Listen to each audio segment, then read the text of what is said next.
ID now. On what grounds, officer? Just show it. I'm a brain surgeon finishing my shift. Means nothing to me. Please call your supervisor. This officer will lose his badge before the sun sets. He will lose his job by the end of the month. And before the year is over, a jury will write a number so large it will follow him for the rest of his life, $6.2 million. What destroys him isn't violence. It isn't a chase. It isn't a weapon. It's ego, raw, unfiltered, and unleashed in the wrong place against the wrong person at the worst possible moment. Because the man standing in front of him isn't a suspect. He isn't a threat. He's a brain surgeon finishing a 30-hour shift, walking through a hospital parking lot with the calm of someone whose hands decide whether people live or die. And calm is exactly what makes this encounter lethal for the officer's career. From the first command, the power dynamic is already warped. The officer doesn't ask. He orders. His voice carries a practiced dominance, the kind that expects instant compliance. When it doesn't come, something shifts behind his eyes.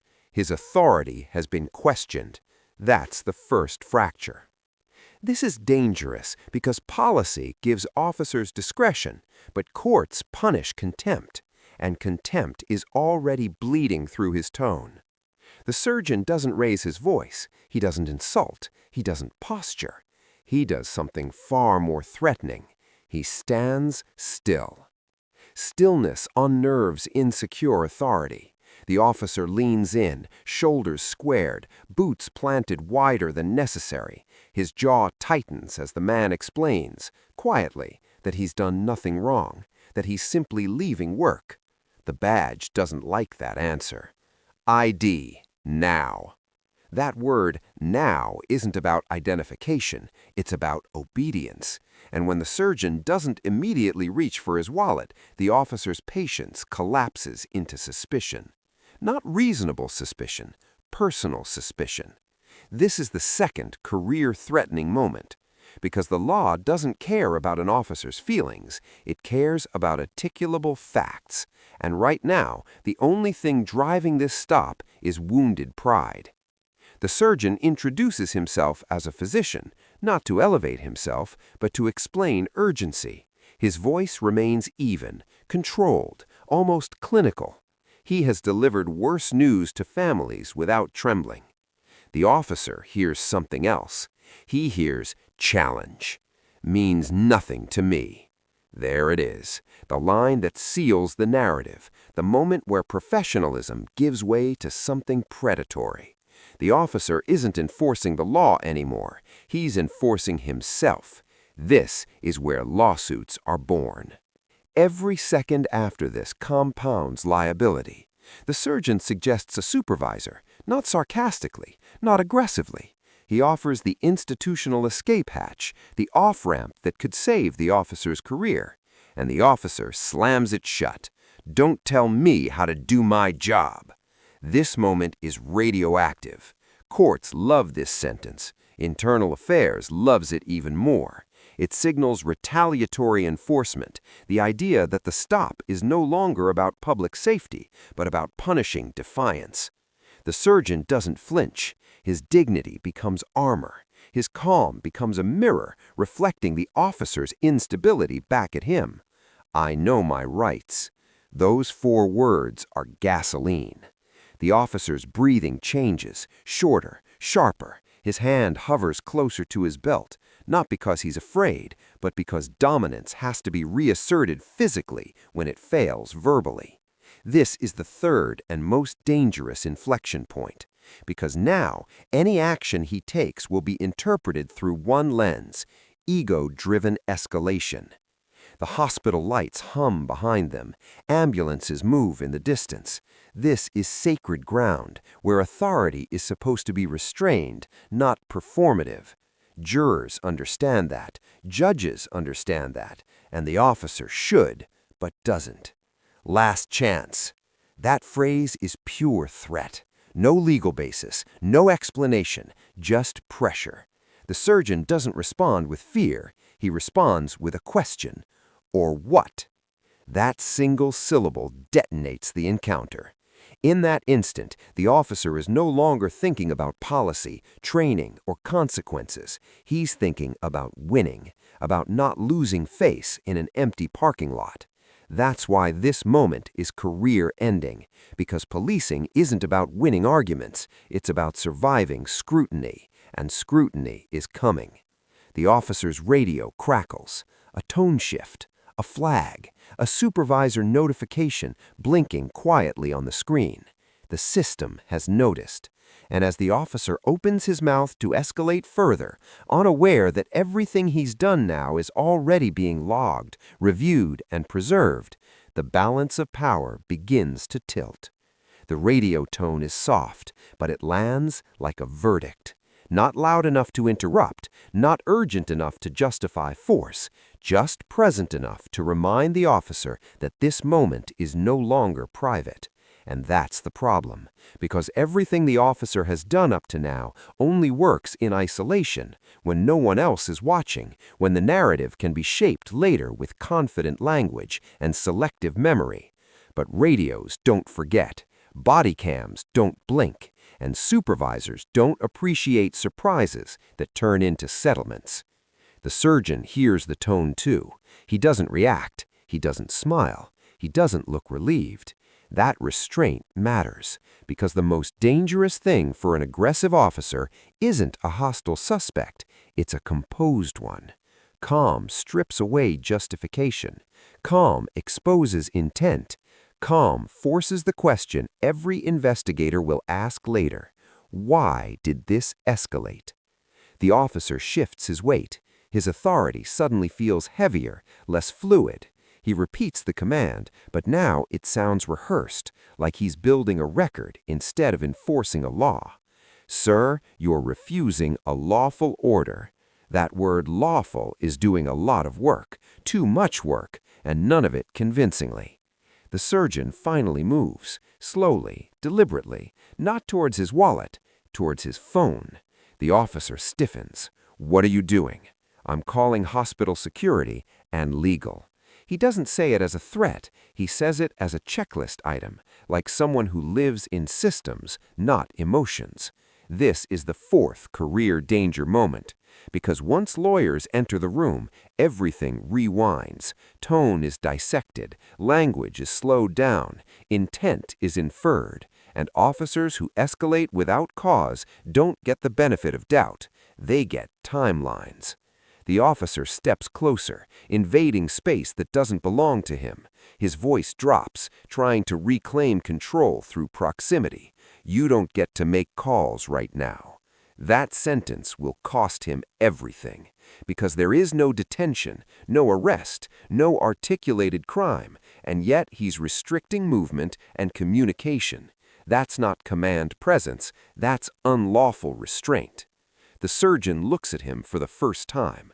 Not angry, not afraid, assessing. The look of someone used to making irreversible decisions under pressure. I'm not detained, and you don't have consent. The officer's jaw tightens again. That subtle clench will be replayed frame by frame in a conference room 6 months from now. Someone will pause the footage right there and say, that's when it became personal. A second radio transmission comes through. Supervisor en route. The words land behind the officer, like footsteps. Now the dynamic shifts, because supervisors don't arrive to congratulate, they arrive to contain damage, and the officer knows it. You can see it in the way his shoulders rise, not with confidence, but with defensiveness. He starts talking more, explaining more, justifying actions no one has asked him to justify yet. This individual was being evasive, false. He refused to comply, incomplete. He raised suspicion, subjective. Each sentence digs the hole deeper. He's narrating himself into a corner. The surgeon doesn't interrupt. He lets the officer talk, lets him stack assumptions like unstable scaffolding. This is discipline. This is patience weaponized. This is dangerous for the officer because silence doesn't contradict, it records. When the supervisor arrives, the officer's tone changes instantly. Softer, faster, a curated version of events delivered before the surgeon can speak. That instinct to control the narrative first is common and fatal, because the supervisor turns not to the officer, but to the surgeon. "Sir, can you tell me what happened?" That's the moment the officer loses control. The surgeon doesn't embellish, he doesn't editorialize, he recounts, calm, linear, precise, like dictating surgical notes.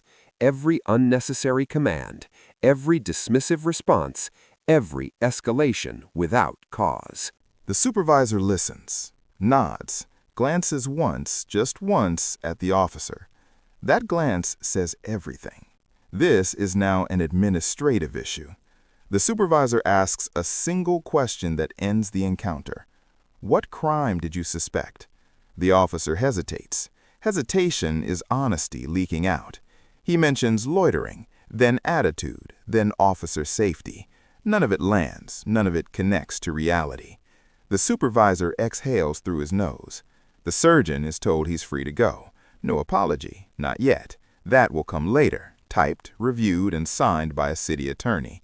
The officer stands there as the surgeon walks away, posture intact, dignity untouched. No cuffs, no report, no charges, just evidence. And evidence is patient. It waits, it accumulates, it multiplies. In the weeks that follow, the footage circulates internally. Training officers watch it with arms crossed. Legal watches it with calculators out. Internal Affairs watches it twice, once for policy, once for tone. The complaint is clean. The narrative is simple. The plaintiff is flawless. A brain surgeon, at a hospital, after a shift. No criminal history, no resistance. The officer's arrogance doesn't look strong anymore. It looks reckless, juvenile, uncontrolled. And when the lawsuit hits, when the number $6.2 million appears in black ink, the city doesn't hesitate. They settle. Because juries don't forgive arrogance, they punish it. The officer is placed on leave, then terminated. His name becomes a case study. His footage becomes a warning. All because he couldn't tolerate defiance delivered with dignity. All because he mistook calm for weakness. And all because, in a quiet hospital parking lot, he chose ego over restraint, not realizing that restraint is the only thing that ever protects the badge. The story doesn't end with termination papers. That's the mistake most people make, thinking accountability is a moment instead of a process. In reality, consequences unfold slowly, methodically, the way pressure builds before something ruptures. For the officer, the first shock isn't losing the job, it's losing control of the narrative. Once the footage leaves the department, it stops being his version, it becomes the version. Journalists don't ask whether the stop was legal, they ask why it was necessary. Commentators don't debate nuance, they replay tone, and tone is impossible to defend. This is dangerous because public trust isn't eroded by crime, it's eroded by pettiness with power. The video circulates, not because it's explosive, but because it's familiar. Viewers recognize the posture, the cadence, the subtle sneer in authority unchecked. They've seen it before. Maybe lived it. The surgeon never gives interviews. That choice is strategic. Silence preserves credibility. It allows others to project themselves into his place. He becomes an everyman with an extraordinary profession, proof that compliance doesn't guarantee respect.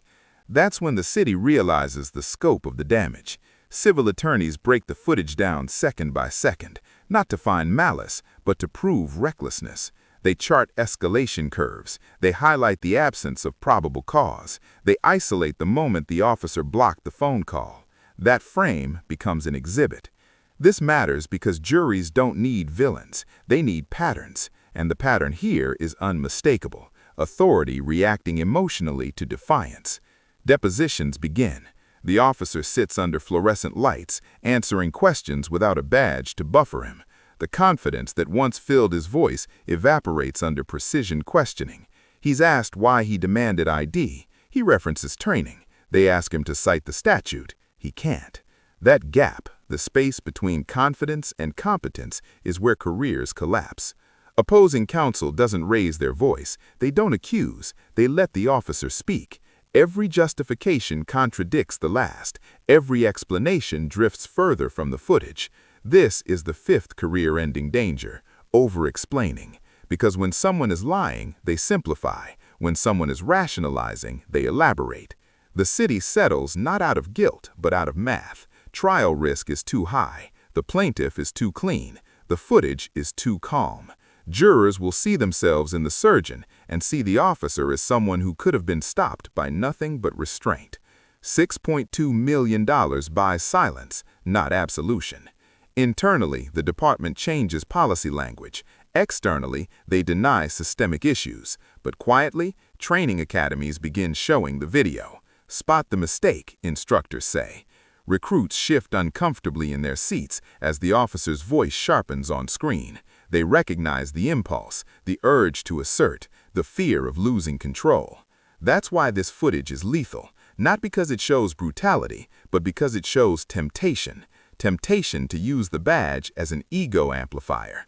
The officer files an appeal. It goes nowhere. Arbitration panels don't protect arrogance. They protect procedure. And procedure abandoned him the moment he said, "That means nothing to me." Those words resurface everywhere. In briefs, in editorials, in closing arguments. They become shorthand for a mindset that policing can no longer afford. The officer fades from public view. No second department, no quiet reassignment. His name is searchable now, tied forever to a payout and a parking lot. Meanwhile, the surgeon returns to work, back into operating rooms, back into controlled chaos, back into environments where power is exercised carefully because mistakes cost lives. That contrast is impossible to ignore. One man trained to wield authority with humility, one man entrusted with authority who couldn't. This is why the encounter mattered. Not because it was dramatic, but because it was ordinary, because it happened in daylight, because it didn't require shouting or force to expose the fault line. It required only ego meeting dignity and losing. The final danger for officers watching this footage isn't legal, it's psychological, because the temptation whispers, "I wouldn't do that. I'd handle it better. He pushed me." But the truth is quieter and more uncomfortable. Every career-ending mistake starts the same way, with certainty, with impatience, with the belief that respect can be demanded instead of earned. And somewhere, in another parking lot, another officer will hear defiance in a calm voice and decide which side of history he wants to stand on.